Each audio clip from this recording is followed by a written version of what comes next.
Hello everybody, Crafty Mama here. How are you? I can tell you I am freezing. Here in upstate New York right now it's about 18 degrees and it is going down tonight to about 0. Yep, that's right. It's going down to 0, no degrees, not even on the radar for the thermometer. Brr, it's cold outside, folks. Okay, enough about that. What I'm here to do is to recreate the one-page wonder mini album I saw on Pink Strawberry's channel. She did the tutorial. I'm hoping to try to recreate what she showed. I will have a link to Pink Strawberry's channel in my comment section below in case you want to go check out her tutorial on how to do this. Here are some supplies that you will need to create the one-page wonder mini album. And I'm going to dive right in here and try to create my own following her tutorial.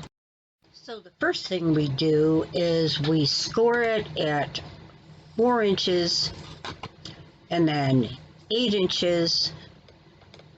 I got to get it right in the groove there, and then 10 inches. And that's all the scoring we do on this side. And then we just turn it to the opposite side, just like as you see me doing here, not even a full turn, just to the other side. And the only score you do on this side is the middle score at 6 inches. So now that is all the scores that we do for the sheet. So next I'm going to fold up the 4-inch and the 8-inch scores and the 10-inch score, all three of the score lines that we made the first time around. And then I'm going to fold up the middle, the 6-inch score, which is the last score that we did. That goes down the middle of the sheet. It's just easier to see what we need to cut. There's only one little spot we need to cut when we have all our score lines. And I'm going to show you where it is that it's going to be needed to be cut. And that's going to be on this side over here.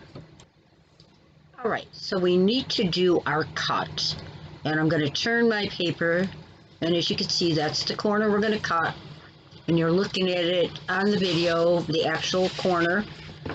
And I'm going to turn it so I can cut it, because I can't cut it the angle it was at. Now, while I'm cutting this, you probably won't be able to tell. I don't cut it exactly perfect, but that's okay. I know how to fix it at the end so that it all looks fine. So we will continue on, and like I said, I'm showing you the part that you cut on your paper as well if you're doing this, making this book as well. So now I fold up the 4 and the 8, and the 10 goes backwards. And now she said you can choose to do your cover one or two ways. You can take the, as you see on the back, it's all that way. You can take the back of the cover and you can flip it around to the front, or you can flip it to the back, which is what I'm going to do because it's the same color. So I just flip mine to the back. You can flip yours the other way. You can flip it to the back. She said you could do it either way. So now you can see my little book is coming along, but there's some bulk, and I don't like the bulk. So what I did change from what she did is I cut up the middle just to the score line, and then I cut a little bit out on the corners as you see me doing here. Just a little bit to take out the bulk. And then when I closed it up, I still didn't like as much bulk, so I thought I'd do the other ends of the pocket flap. This is the pocket flap.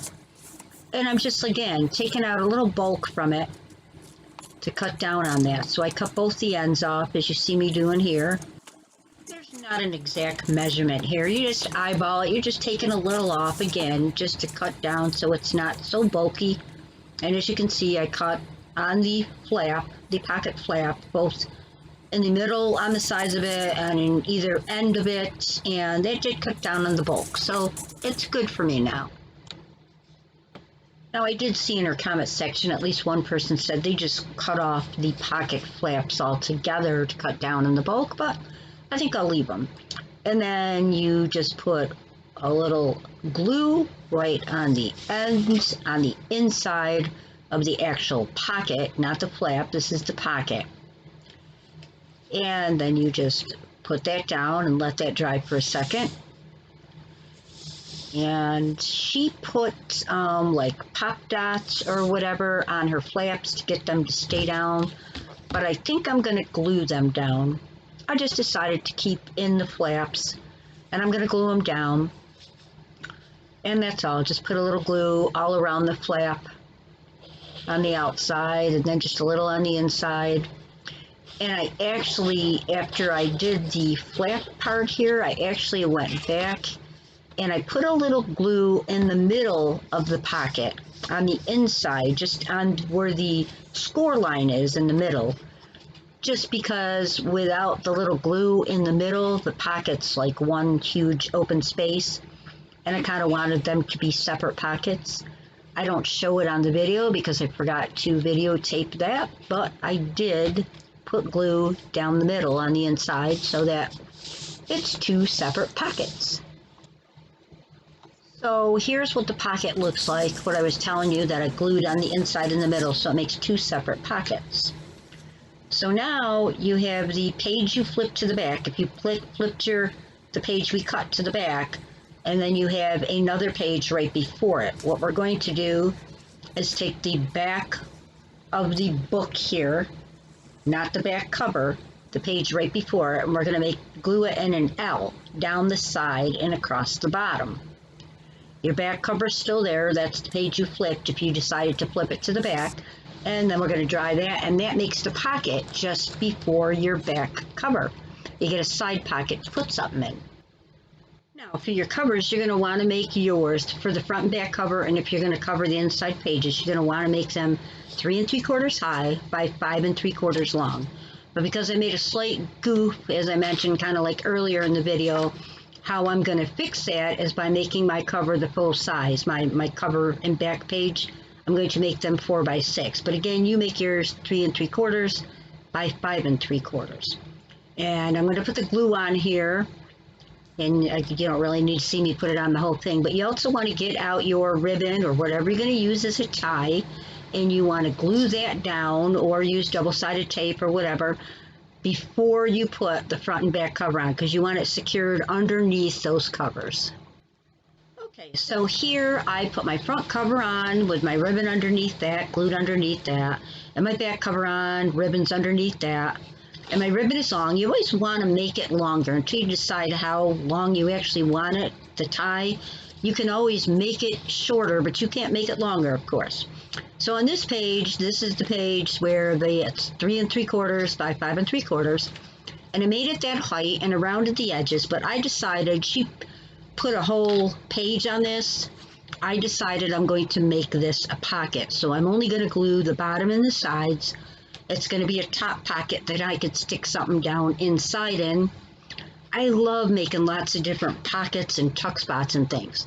So I'm going to put the glue on this and stick it down on my page, and I'll be back. On the last page here, she put a vellum pocket. I'm going to put a coffee dyed pocket that I rounded the edges of. I'm going to stick that on my page. And then coming up, I'm going to show you the big reveal with all the goodies inside.